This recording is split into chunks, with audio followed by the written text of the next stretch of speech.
the living condition is horrible. They give you an open building, and then they say you live here. Here's your space with a mat and pillow, and that's it. You sleep and you share with other family, and sometimes it's so crowded. And there's no running water, there's no toiletry. The toilet is so disgusting, and so it was horrible.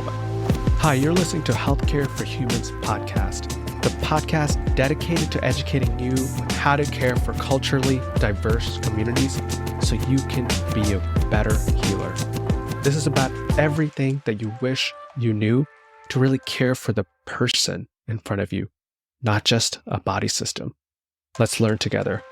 Welcome to part 1 of our 2-part series on the Khmer or Cambodian community. I see a lot of patients from the Cambodian community because Washington State, along with California and Massachusetts, has 50% of the total Cambodian population of the US. I also knew the Cambodian population had suffered because of what had happened in their country. But until I heard the stories that you're going to hear in the next 2 episodes, I did not understand the extent of it. Because within the Cambodian American population, 42% have been diagnosed with both PTSD and major depression. And when they want to share and find a way to heal, they're not able to. Over 90% of Cambodian Americans report worrying about the degree of understanding between themselves and their doctor. And I'm confident that's because many of us don't think about what happened in Cambodia and why they're in the United States now. From 1967 to 1975, Cambodia entered a period of civil war, followed by the rule of the Khmer Rouge Communist Party. The Khmer Rouge regime was ultimately responsible for the death of over 2 million Cambodians. That's 25% of the nation's population at that time. And people died through starvation, disease, and mass executions between 1975 and 1979. That's the war and genocide that people witnessed, which resulted in a massive exodus of Cambodian refugees who were forced to flee the country after decimation of everything they had known. You're going to hear this story from 2 people in this series. James Heng, a Khmer interpreter and a member of the Khmer Health Board, and Jennifer Huang, also a medical interpreter and a leader of the Khmer Health Board. After listening to this series, you'll understand the trauma many Khmer hold that you likely never think about, just like I didn't. You'll hear why there's such a stigma around mental health and being open to a diagnosis of a mental health disorder.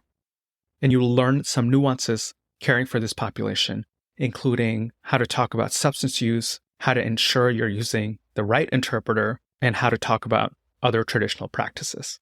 If you learned something from this episode, please share this with one other person and go to healthcareforhumans.org and sign up. Here's James Heng.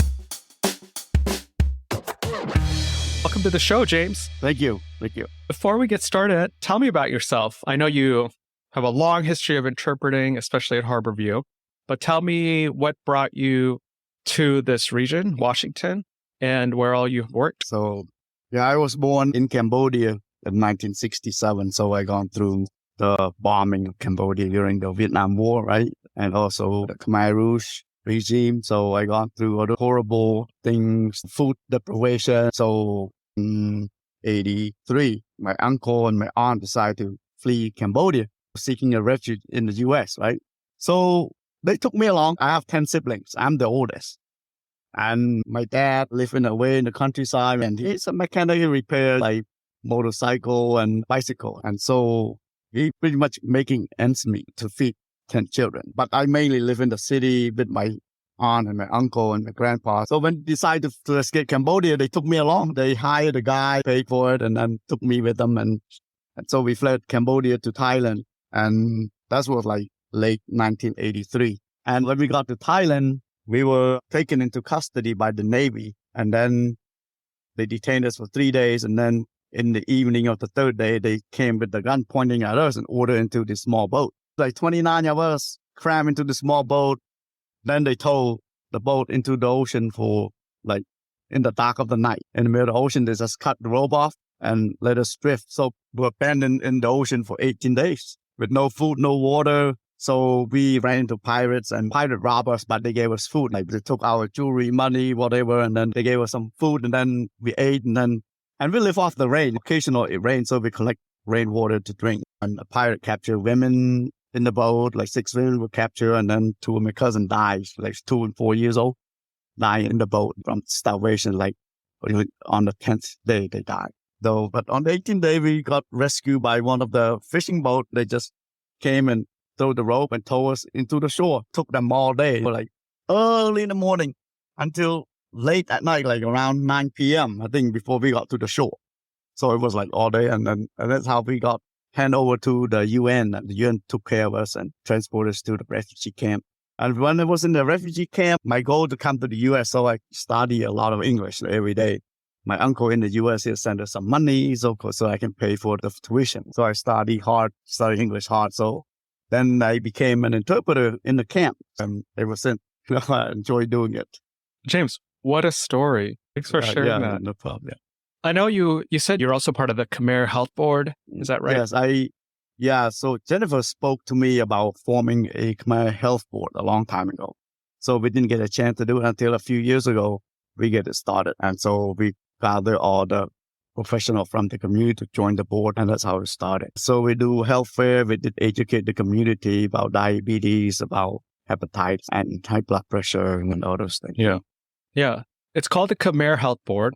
I think it's worth clarifying because people use Khmer, Cambodian. Americans call us Cambodian, but we call our native language or nationality Khmer. That we should use Khmer. And so that's why we all try to use the word Khmer, try to replace that makes sense. the Cambodian. Yeah.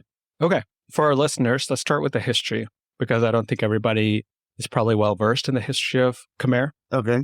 So in the 10th to 13th century, I know I'm going way back here. The 10th to 13th century, the Angkor Empire, it was a big empire and actually extended past Southeast Asia, and it had a lot of trade routes.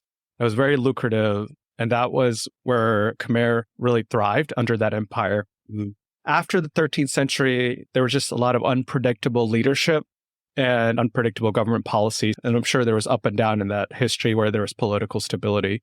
But in 1863, France established its proctorate over Cambodia until 1953. So a long time there where there was a lot of French influence in the country. In 1953, Cambodia gained its independence from France, and there was a prince that ruled the country as an autocracy until 1970. That's when the Khmer Rouge started forming.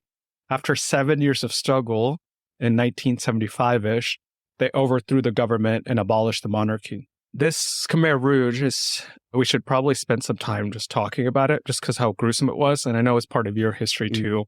But they essentially systematically eliminated the Khmer population in a reign of terror lasting from 1975 to 1979. And the statistics are horrible to look at because an estimated 1.5 million to 3.3 million Cambodians, or 20 to 40% of the population, died because they were executed, died of disease, starvation, forced labor camps. It was a horrible period in time for the history there. I think the Khmer Rouge's purpose was to start this revolutionary movement, and they wanted to erase all of the previous history and culture. It didn't end until 1979 when the Vietnamese came and ousted the Khmer Rouge, ending the reign of terror. And then 10 years, there was Vietnamese occupation, and then 20 years of civil war, unfortunately.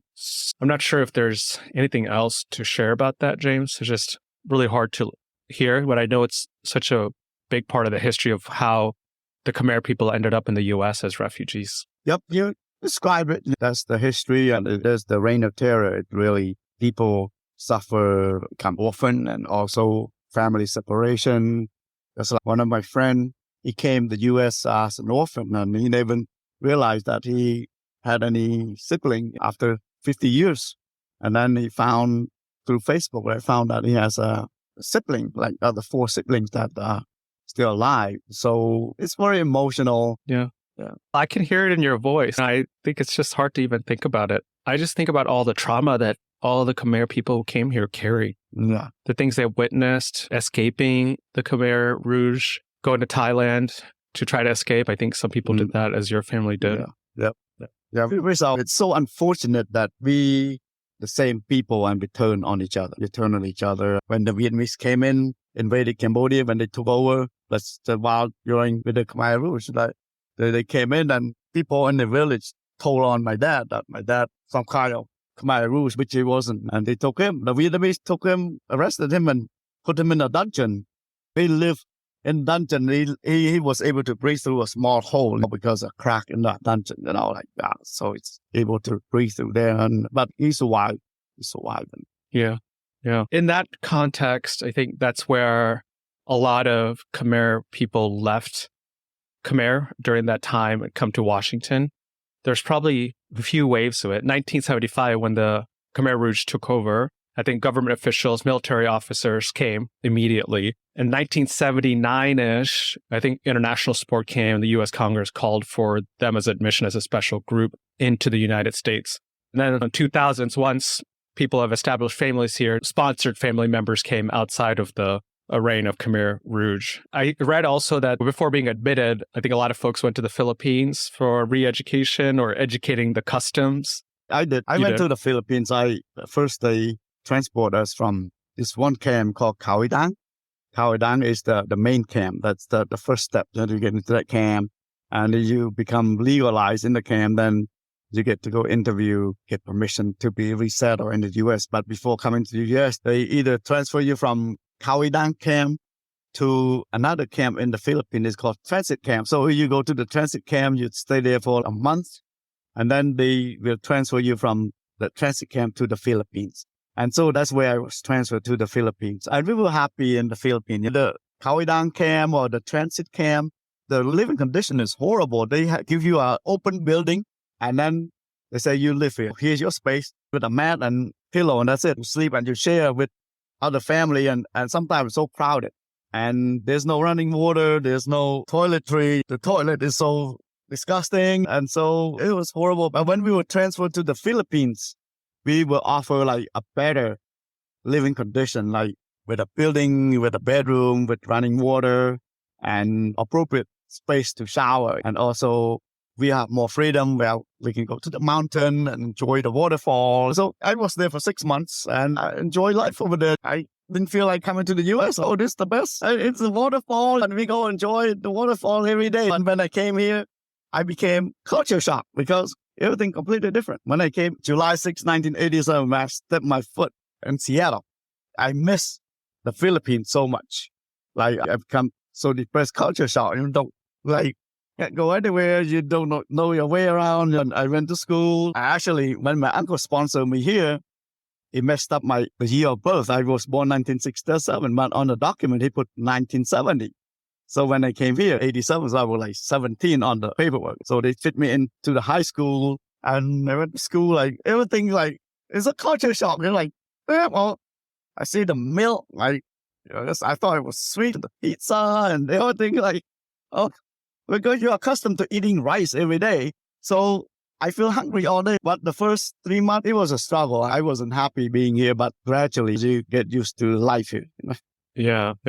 Hundreds and thousands of Khmer came to the U.S. It sounds like they all had similar experiences like you did. The family, community, I think they all went to the Philippines for the transit camps, right? Yeah. Did there for 6 months. So for the adult, they go to ESL class to learn English. And for me, they fit me into this school called Pastor's Preparation Secondary School or something like that. So they teach you way of life in the U.S., the history, how to use the toilet in the U.S., make sure you don't squat, just sit or whatever. But I end up being an interpreter for the whole entire school, for the Khmer student in the school, because my English, they tested me, so I score 100% on the test. I said, man, so they send me around in the school to interpret for other students. What a story. Yeah. So I end up being a medical interpreter in the camp. So I've been like mobiling in the camp, doing interpreting for the Khmer community. Yeah. I think you mentioned rice. I think it's a good time to segue to nutrition. I think rice gets a bad rep. Indian culture also, we eat a lot of rice. I think rice is the typical base of the meal for Khmer meals. It always comes back to this period of 1975 to 79, because I think before then, the Khmer Empire, I think they had like thousands of varieties of rice. They still compete in the International Rice Research Institute competition.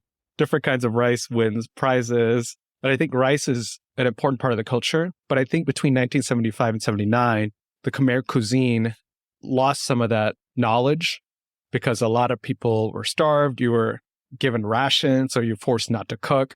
So people didn't carry that forward to America. What do you think? We do have Khmer cuisine. We have this type of pho. It's pho, but very similar, but different taste, different flavor of. It's a noodle and we have vegetable, but the soup is a little bit different. Like we make into either a curry soup or the lemongrass soup and the broth to go with the noodle. So it's called chop. That's like a Cambodian noodle soup, number chop. That's a popular dish in Cambodia when it comes to noodle. It's my favorite dish because they have variety of vegetable that you can put in the bowl. So most of mine is put a little bit of noodle and then mainly the vegetable that I put in there and then with the soup and the broth and then enjoy it. Yeah, noodle soup, vegetables, then rice. Anything else with the Cambodian cuisine that we should know about? So we have the beef stick, like shish kebab, beef stick, and that's with some kind of pickle like papaya salad or cucumber or carrot salad. We have a lot of dishes in Khmer. I used to go to the Phnom Penh noodle. That's the Cambodian style noodle, right? Noodle soup. Yeah. Okay, good. Part of counseling is also about substances like smoking, alcohol. I was just looking at the statistics, and the World Health Organization said 41% of people in Cambodia smoked, and in 2020, about 20% smoked. That's pretty high, like 1 in 5. Yes. Is that true also in Washington? Do you feel like many people still smoke? I still see people smoke, but I know people have friends who smoke, and until they see the effect of the smoking, like they see their own family member or friends or someone they know in the community die from lung cancer or liver cancer. And then it's like a wake-up call for them. So they decide to stop smoking. So for smoking nowadays, I think more and more people start to cut down. But drinking, you're talking about drinking, more and more people continue to drink. The new generation, they do drink in a higher rate because of, I think it's social function. And when you join your social function, wedding, birthday party, get together, alcohol is like the main drink for the function. So I hang out with my friends, they all drink, they force me to drink, but I know that is bad for me, so I reject. And so I have friends who drink, heavy drinker, end up in a stroke, having a bad stroke. He on a wheelchair, he had pretty much paralyzed, and he was hospitalized at UW in a rehab for a month. He did a sweet 16th birthday for his daughter. He got permission from his doctor to come to his daughter's 16th birthday for 2 hours. For 2 hours. And then he came in a wheelchair and 300 guests among all the friends. And they see that, they witness that's the effect of the alcohol. That's why he's in that wheelchair. And his message to all the friends that make sure you guys go check up. Because he had a high blood pressure. He continued drinking heavily. So nowadays in the community, people start to realize. It's hard. Let's talk about culture. There's a lot of things to talk about culture. But one thing that stands out is that most of Cambodia are Buddhist, specifically Theravada Buddhism. Yeah. There's so much we can talk about Buddhism, but tell me just a little bit more about the experience of the community with Buddhism, your own experience, whatever would be helpful for clinicians. So in the community, we have several temples here in Seattle and Kent and Olympia. So we still go to the temple to celebrate events, special occasion like Halloween is called the Ghost. But we go and once a year we do a memorial celebration for the dead, like your ancestor. They believe that they have the spirit still out there. So once a year they go to the temple and bring food and clothes and everything just offer to the spirit of the dead, your ancestor. So it's a big celebration.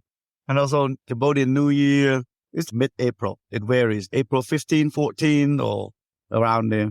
Once in a lifetime, they do a big celebration. I do for my parents.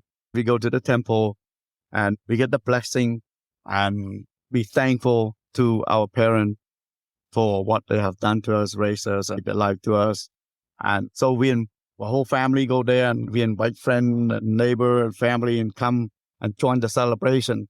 And the monk will chant and bless them, have a good health, a long life, healthy life. And like in 2016, my parents still live in Cambodia. So I went back home, I did that. So I become a monk for a week and we do the blessing for my parents to thank them for what they did for us and to show respect for them and bless them good health and long life. So that's awesome. I feel like everybody should do that.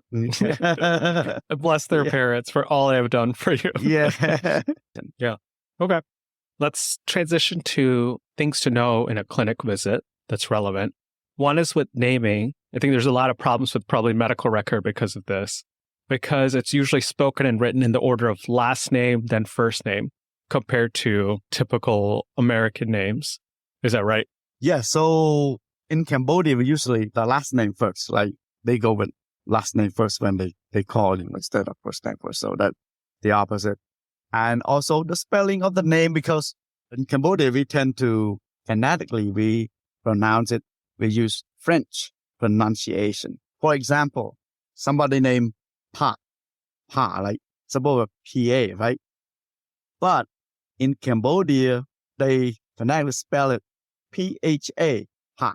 So when you come here, many people in the Khmer community, because of that, they will accept the way their boss at work pronounce the name. So they end up, that's not their real name. At first, when you call your name like PHA, like your name is Pa, and someone call you Fa, and then you sit there like, Fa, who is Fa? My name is Pa. But they realize people mispronounce their name, so they recognize that. Then they start to accept that. Yeah.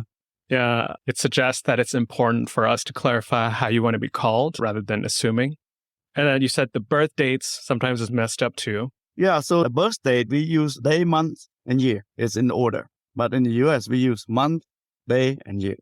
So before coming here, they just September 1st, they say 1/9/1970. But we come to America, they thought that January 9, 1970. So a lot of people ran into this kind of problem. Like, that's not my birthday. Because of the system here is it completely opposite. Okay. In clinic visits, sometimes I also see children interpret for families. From my understanding, when people came from Cambodia, a lot of people could speak Khmer but could not write. Then the children learned English and know Khmer, so they interpret. How should I navigate that? Because I don't necessarily want the children to, but it seems like they've taken on that role for the family and everything else. Yeah. So my mom grew up in the countryside. She speaks, but she does not write Khmer, does not read Khmer. And when interpreting, using your family member to be the interpreter, or grab a staff, like a front desk person who the clinic assume that person speak Khmer, but they speak broken Cambodian. For example, that happened at PacMed, where this guy came to the clinic to see the doctor. And that day I was busy helping other patients. And so they end up grab one of the receptionists to interpret for him. And that receptionist, I know her too. And she pretty much came to the US at very young age. So she grew up here speaking some Cambodian. Okay. So they use her as an interpreter. If the doctor understands the culture, because he came in for a scrotum pain. Okay. And if the doctor understands the culture, he would not even think twice to ask the question, are you sexually active? Because he is a monk, right? So the girl that they're the interpret for the monk, you have to use the term appropriately. So she doesn't know how, so she ends up using like the F word, like literally use the F word. And so the monk looked at her like, and then he called and said, man, why you have the girl interpret? It was so embarrassing. The way she's saying is so vulgar. So when it comes to private part, I'm sure in your language, we have appropriate way of using the word that's not offensive. So that's what happened. That's one of the situations. And we have other family member interpret for their mom. The doctor say, have you had hepatitis before? The kid know, have you had, but they don't know what the word hepatitis. So they speak half Cambodian, half Khmer, and half English. They use the word hepatitis to the parents. So what hepatitis? Hepatitis. The parents don't know what, that's not Khmer word. I think it seems obvious because I think all clinicians should be trained to use medical interpreters. Just out of convenience, or maybe somebody's not available, sometimes family members are used. People should know not to talk about sensitive topics like sexual activity or drug use with family members, because sometimes it's just hard to interpret it. We have people like use the suppository. They're supposed to use the suppository, then patient end up going home and drinking it and came back to the clinic and, why are you throwing up? How did you use the laxative before the colonoscopy? That's how you use it. Oh, I drank it. I know. And I think we also don't recognize the importance of making sure we talk about every single part of prescribing medication or talking about illness, because they leave the visit or the hospital, they go to the pharmacy that sometimes doesn't have the instructions in Khmer. Then they go home. There's nobody to ask, maybe a family member who is there, and they say the wrong thing. So important to talk about, like, from the first step to the last step of, yes, this is a suppository meeting. This is where you insert it. This is how often you need to. And then let's check back in because it's important to check that understanding or ask them to repeat back what to do. Okay. I want to also talk about just belief around health and experience with Western medicine. Are there any traditional medical practices that we should know about? Like cupping, pinching, or rubbing? Do people still do that? Yeah. Can you explain what those are? Still doing it. My brother's still doing it. He was sick last week and he did the coining. He's an electrical... Now everybody's going to know your brother does it. So he was sick last week. He's an electrical engineer. Go doctor, like, I did the coining. He get used to it. And so coining is the most common practice in Cambodia or here too, especially the elderly, like my sister-in-law, grandma. She's 84. Every time she gets sick, she wants coining. And after coining, she feels better. And only one particular person that she wants to give her coining, because everybody else said, oh, your hand not strong enough. Coining, you just a quarter and you rub on oil on your skin and you just rub it with the lubricant. And they have a certain area that they coin on the shoulder here and then the back and between your spine. There's two big muscles. My mom used to pinch me down and coin me. And when I was sick in Cambodia, it's a torture. It's a torture. My dad and my mom would pin me down and coin me, and I scream to the top of my lung. But after that, I feel better. Yeah, people still do it though in Washington. People still doing it. People continue to do it and pinching too. My dad, he loved to do that. He loved to pinch his between here, right? When he gets sick, he had dizziness, I pinch it as I feel better. And he also loved to do cupping. My dad, he cupped until he got a big bump on his forehead right here. Wow. Yeah.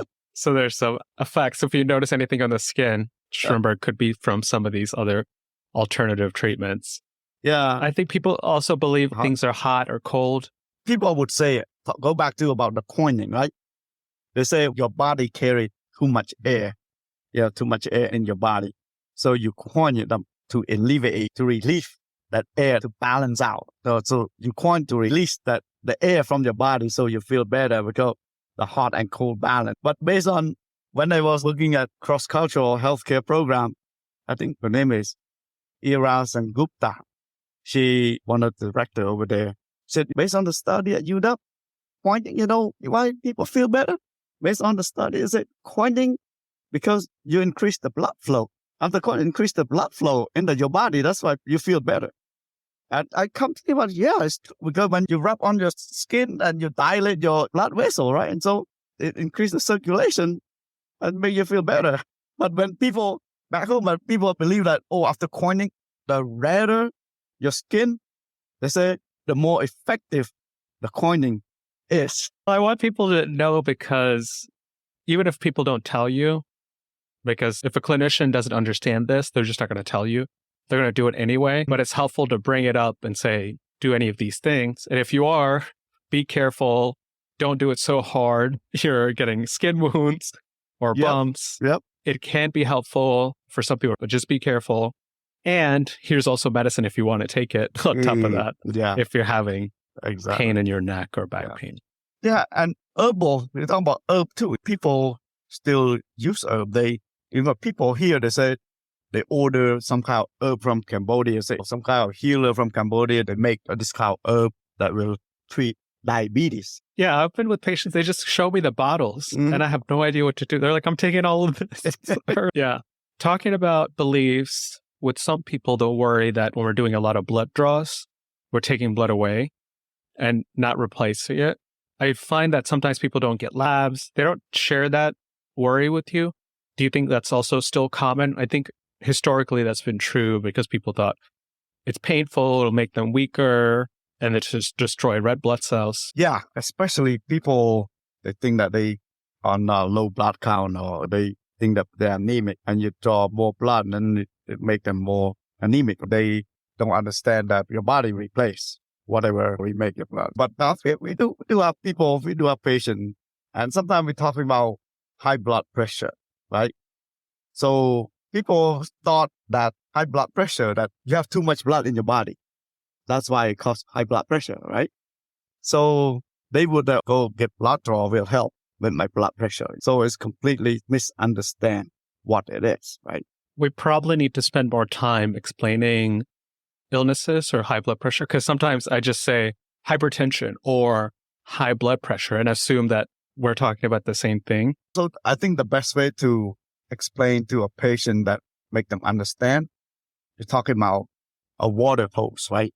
Water hose, you turn on the water too strong, the pressure in the hose is getting tight and can explode, or the balloon, you put too much air in there and it's explode. Sometimes I explain to people like they understand, but you said the word pressure, they don't get the concept until you give them example of something like a balloon and then explode. So your blood vessel, same thing, is too much pressure, explode like a balloon. They say, oh, it's like that. It makes me think maybe take that step further, then everybody should use examples or metaphors and analogies when using these terms, or something everybody knows, because that helps people understand the concept of what's happening. Another thing I brought up is that I think a lot of people believe when we prescribe medication, it's temporary. I have high blood pressure, so if I take medication until the bottle's empty, then it'll be done with afterwards. Because high blood pressure are the symptom. So the most common thing I see in people talk about it, that I don't feel sick, so I don't need to take medicine. I feel fine. So that's why some of them, they decide not to take medicine. They don't understand how the blood pressure affect them until they have a stroke. Then say, oh, how it is. So that's how the habit people form back home, that only when I get sick, I go see the doctor. They don't see this preventive care. Or some people, they say, oh, I don't want to go see a doctor. I go see a doctor and then tell I have this, that make me worry. So they just don't want to hear the truth, right? Yeah. The last piece that I want to talk about is the emotional health of the community, because we talked about the collective trauma of living through the Khmer Rouge, coming back and be accustomed to American culture, seeing family members struggle or die, go through starvation, a lot there.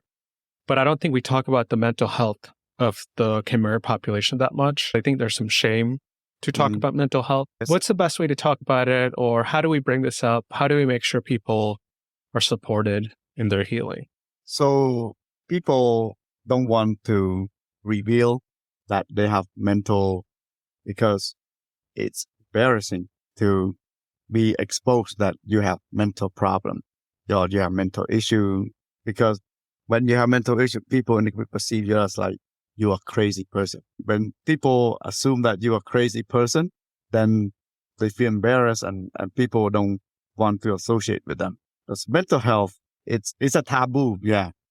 So people will look down on you.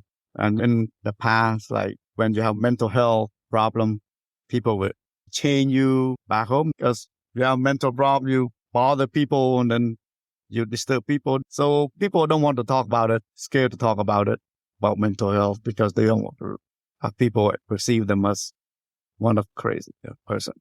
So as clinicians, what are places we can refer or connect people with in the community that will be helpful for their health? So the main organization in the community right now is the Asian Counseling and Referral Services.